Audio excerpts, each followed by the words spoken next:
وقتی عشق جای خودش رو به اعتیاد داد، زن تصمیمی باور نکردنی گرفت که زندگیش رو برای همیشه تغییر داد و همسرش هرگز انتظار این خیانت تلخ رو نداشت.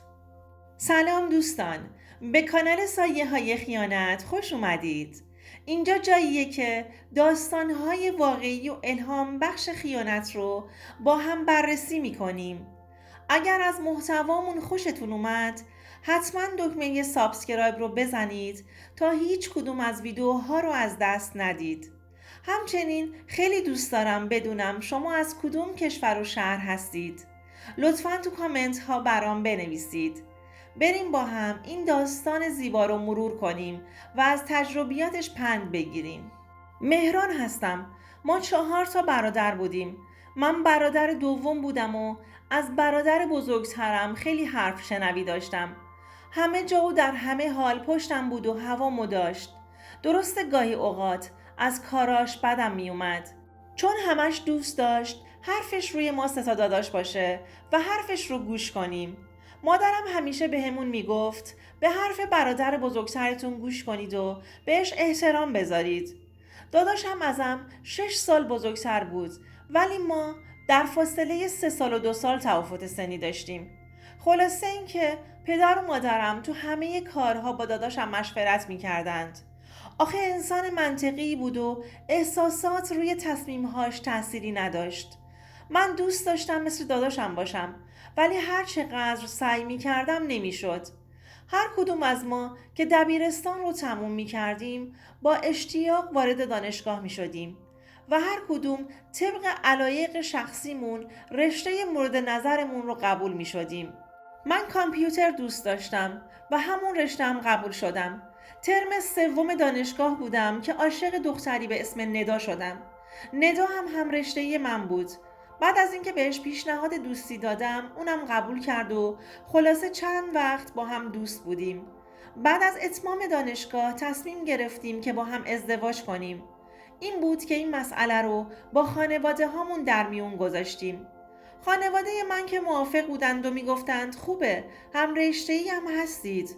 ولی خانواده ندا مخالفت میکردند. اونا خانواده سنتی بودند و دوست داشتن ندا با فامیل ازدواج کنه. چون ثروتمند بودند، همیشه رسمشون تو فامیل این بوده که ثروتشون تو خانواده بچرخه و دوست نداشتند با غریبه ها وصلت کنند. اما ندا چون خیلی بهم علاقه داشت، روی تصمیمش مصمم بود. در نهایت تونستیم علیرغم مخالفت‌های خانواده‌اش با هم ازدواج کنیم. تو مسیر رسیدن به هم خیلی عذاب کشیدیم، ولی تونستیم در آخر به هم برسیم. من سعی می کردم داماد خوبی براشون باشم. تمام تلاشم رو می کردم که نظرشون رو نسبت به خودم جلب کنم. قبل از ازدواج در یک شرکت ساختمانی مشغول به کار شدم. اوایل حقوقم زیاد جالب نبود، اما بعد از اینکه مدیر عاملمون پشتکار منو دید بهم ارتقای شغلی داد و حقوقم هم خیلی بالاتر رفت. با چند تا از کارکنان شرکت دوست شده بودم و اونا هم بچه های تفریحی بودند. در هفته 1 روز دور هم جمع می شدیم و خوش می گذروندیم. ندا همیشه از این کارم ناراضی بود و می گفت نیازی نیست که تو تمام دور همی هاشون شرکت کنیم. اما من گوش نمی کردم. دور همی آخر هفته خستگی 1 هفته کار رو از تنم بیرون می آورد.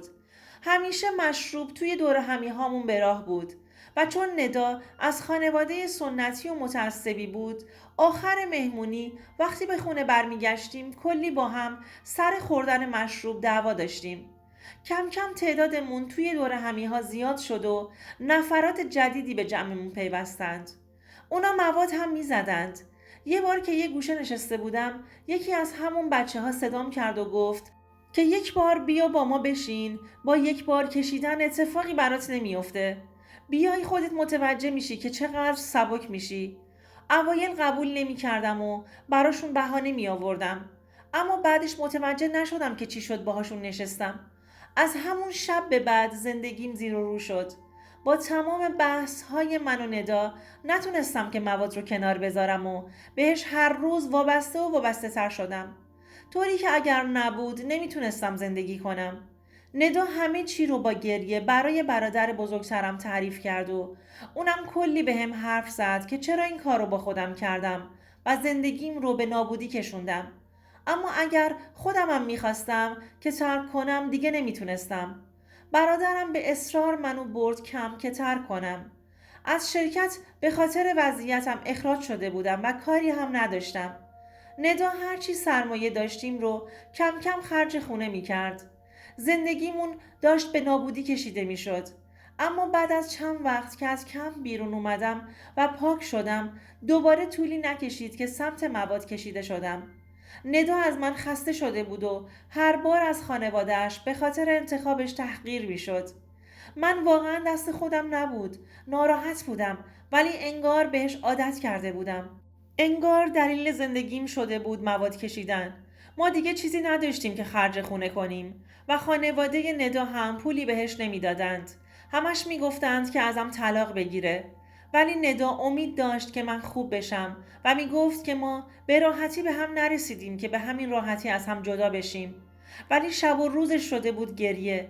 من گریه هاشو میدیدم اما نمیتونستم تحمل کنم و میزدم از خونه بیرون تا یه گوشه برم موادم رو بکشم و بعدشم برگردم خونه. خانواده خودم هم تردم کرده بودند.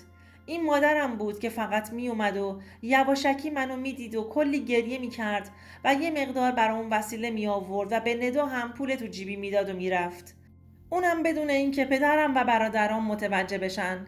اونا میگفتند که به ما کمک نکنه تا من تو سختی باشم و به خودم بیام تا ترک کنم.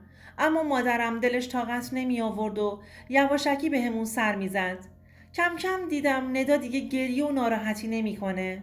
تا موقعی که من خونه نیستم خونه میمونه و بعد از اینکه ورود میکنم بدون اینکه ازم بپرسه تو الان کجا بودی و چیکار میکنی لباسش رو میپوشید و از خونه میزد بیرون. من حتی نای این که ازش بپرسم کجا میری رو نداشتم. پیش خودم میگفتم حتما میره یه چرخی میزنه که آب و هواش عوض بشه. اما چند وقت به همین شکل گذشت. ندا جای خوابش رو هم حتی تغییر داده بود و روی کاناپه میخوابید. میدونستم به خاطر اعتیادم با هم قهر و حرف نمیزنه. شبها تا دیر وقت بیدار بود و با گوشیش ور میرفت. دلم میخواست بدونم چرا تا دیر وقت گوشیش دستشه. اما روی این که حتی ازش سوال کنم رو نداشتم. وقتی هم که میخوابیدم از هیچ چیزی خبردار نمیشدم. یکی دو بار از خواب بلند شدم. هر چقدر نگاه کردم ندا رو تو خونه ندیدم. هر چی صداش زدم کسی جوابمو نداد. فکر میکردم جای دیگه ای از خونه خوابیده ولی کل خونه رو که گشتم نمیدیدمش. به خودم گفتم نصف شب ندا کجاست؟ یعنی از خونه بیرون رفته؟ حالم هم خوب نبود و توان این رو نداشتم که دنبالش بگردم. بهش زنگ هم میزدم گوشیش در دسترس نبود. دمدمای صبح میدیدم دوباره سر جاش خوابیده تا اینکه چند شب گذشت و سعی کردم شبها نخوابم. اما گاهی فقط چرت می زدم. یه شب که ساعت از 2 نصف شب هم گذشته بود یهو از خواب بیدار شدم دیدم داره لباس می پوشه. دوباره خودمو زدم به خواب. میدونستم یه غلطایی داره میکنه تا اینکه از خونه بیرون رفت. از پنجره بیرون رو نگاه کردم دیدم یه ماشین مدل بالا اومد دنبالش و اونم سوار شد و رفت. اصلا انتظارش رو نداشتم. یعنی ندا داشت با یه مرد غریبه به من خیانت میکرد. وضعیت جسمانیم و اعتیادم باعث این کارش شده بود. تا خود صبح از فکر و خیال نخوابیدم. انقدر عصبانی بودم که چند تا لیوان هم شکستم. به خودم فحش میدادم و گریه میکردم که چرا با خودم این کارو کردم تا زنم بخواد به من خیانت کنه. صبح که شد وقتی ندا برگشت خونه کلی خرید کرده بود. ندا این همه پول رو از کجا آورده بود که برای خونه خرید کرده؟ وقتی ازش پرسیدم جواب درستی نگرفتم. سعی کردم که کمتر سمت مواد برم و سعی می کردم بیشتر درد بکشم و عرق کنم حتی بلرزم اما کمتر برم سمت این لعنتی. زنم داشت بهم خیانت می کرد و من ماشین یه مرد غریبه رو با چشمای خودم دیده بودم. طاقت نیاوردم و ازش سوال پرسیدم که کجا رفته بودی؟ که به هم گفت توهم زدی. من صبح بیرون رفتم. تمام شب رو خونه بودم. چند شب گذشت و ندا از خونه بیرون نرفت. اما یه شب دوباره دیدم داره لباس میپوشه. سریع از اتاق اومدم بیرون و گفتم کجا داری میری؟ جواب داد حال مادرم خوب نیست، میرم اونجا. منم که نمیتونستم اونجا زنگ بزنم. اونا با هم خوب نبودند. نمیتونستم جلوشو بگیرم. گفت آژانس میاد دنبالم. حرفش رو مجبوراً باور کردم. اما وقتی که از پنجره بیرون رو نگاه کردم، همون مرد با همون ماشین رو دیدم. مطمئن شدم که ندا بهم دروغ میگه. هر چقدر منتظر موندم نیومد. فردا هم تموم شد و نیومد. هر چقدر زنگ زدم خاموش بود. میخواستم به خانوادش زنگ بزنم اما نتونستم. بعد از اینکه چند روز شد و دیدم خبری ازش نیست، شماره خونشون رو گرفتم. پدرش گفت که دخترش رفته خارج از کشور و دیگه هم بر نمیگرده. بهم گفت چه انتظاری داشتی؟ نکنه فکر میکردی با این وضع و حالی که داری دخترم تا آخر عمرش به پات میمونه؟ دخترم رو از زندگی زده کردی و تنها راه نجاتش فقط همین بود. زبونم قفل کرده بود و زنم ازم فرار کرده بود. از من، از عشقش، از اعتیادم. دلم میخواست بمیرم. با این کارم هم خودم هم زندگیم رو نابود کرده بودم. من تو زندگیم حق طلاق رو هم بهش داده بودم و حق امضای دائمی برای خروجش از کشور رو هم ازم داشت. ولی فکر می کردم که فقط به خاطر مسافرتهاش ازم میخواسته. اما حالا فهمیدم که خودمو با دستهای خودم بدبخت کردم. ندا تونست غیابی به خاطر اعتیادم ازم جدا بشه. بعدها شنیدم که با یکی از اقوامشون تو کانادا ازدواج کرده و زندگی خوبی هم داره. و منم هنوزم که هنوزه نتونستم اعتیادم رو کنار بذارم. فقط به خاطر یک شب به حرف یکی از دوستام گوش کردم و یک عمر خودم رو بدبخت کردم. و الانم تنها دارم زندگی میکنم. درست اعتیادم کمتر شده و تفریحی میکشم، ولی عشق و زندگیم رو از دست دادم و از این کارم خیلی پشیمونم. دوستان عزیزم، امیدوارم از این داستان لذت برده باشید. اگر نظرات یا تجربیات خودتون رو دارید، حتما در کامنت ها با ما به اشتراک بگذارید. یادتون نره که کانال ما رو سابسکرایب کنید تا به محتوای بیشتری دسترسی داشته باشید. تا ویدئوی بعدی مراقب خودتون باشید.